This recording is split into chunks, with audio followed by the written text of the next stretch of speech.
Hello, good people. Today I'll show you the absolute basics on how to use DaVinci Resolve. I'll teach you how to trim, go an action back, place a transition effect and a fade at the end of the video, and finally to start the render in order to finish the video. These are the basics. I'm kind of new to DaVinci Resolve myself, but I figured these things out, so might as well teach you. So let's say we have downloaded DaVinci Resolve and we want to start a new project. So this is the screen you get when you start it up. So we're going to create a new video.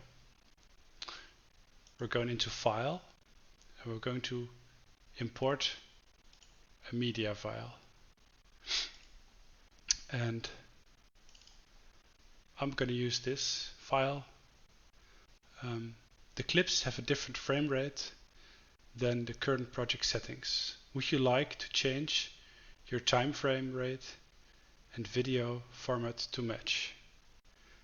I'm going to press change here because at the end I can correct it. So now we have the file in here and we're going to drag the file into the media pool. And the next thing we want to do is edit the video. So we're going in the bottom, you can see over here. We have media, cut, and edit. And this is where we can use the blade in order to cut a part out of the video. The way we're going to do it is like you can stretch like the video to make it more precise. I'm going to do it very well. I'm just showcasing this. So let's say we want to cut this part out. We click over here.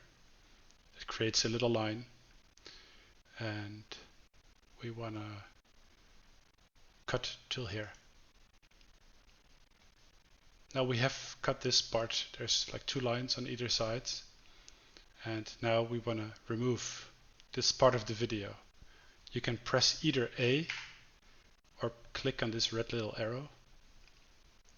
Click on the part you want to remove and press backspace. Now once you've done that, you can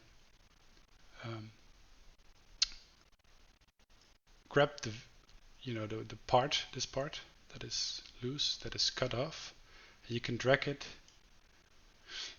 over here. So they line up and it looks a bit like this now. So a part is missing. And suddenly, bang, there it goes. Now, that's not very good looking, is it? So we're going into Effect Library. Now we want to use a video transition effect. And you have all kinds of transition effects. Personally, I like this one. You can just click it and drag it. And you can zoom in and you can make it either shorter or longer, just on how you like it. So it looks a bit like this. Oh, I liked a bit there. You see you have a little transition effect. You can also do this with an audio.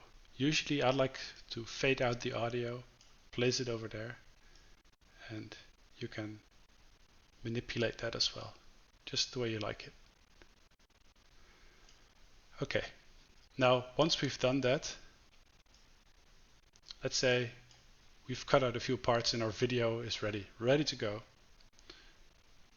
So what we're going to do is we're going to deliver and we're going to custom. That's usually the way I do it, and we're switching the format to MP4, and I like to use my custom resolution because I have recorded this at 1440p. And now it's set to a YouTube format, MP4. It's set to 60 frames because that is the frame rate I have recorded it in, plus the resolution that matches. And our video is ready to go now. I'm going to give it a name. Let's say, thanks for watching and please subscribe to my channel.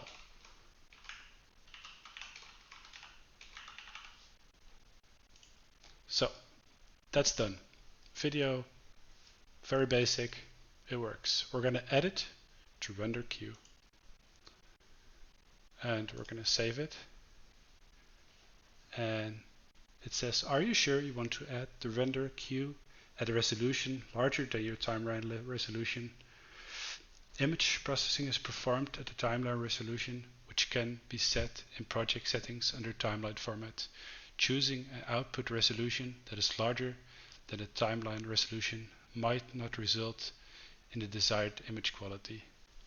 Well, that's because that was the warning at the start, but I know the video is recorded in 1440p, 60 frames, so no biggie. I'm just gonna add it.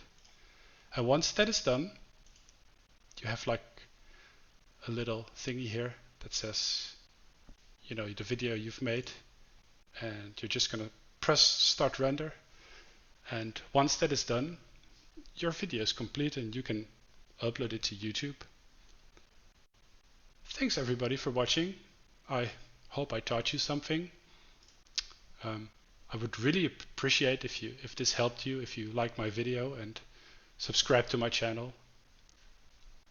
But before we forget, we still have to, I'm gonna ugly edit this because I forgot this part. You want to place a fade at the end of the timeline, and that is this little thingy. You can just set it and it'll fade out slowly. I'll show you. See?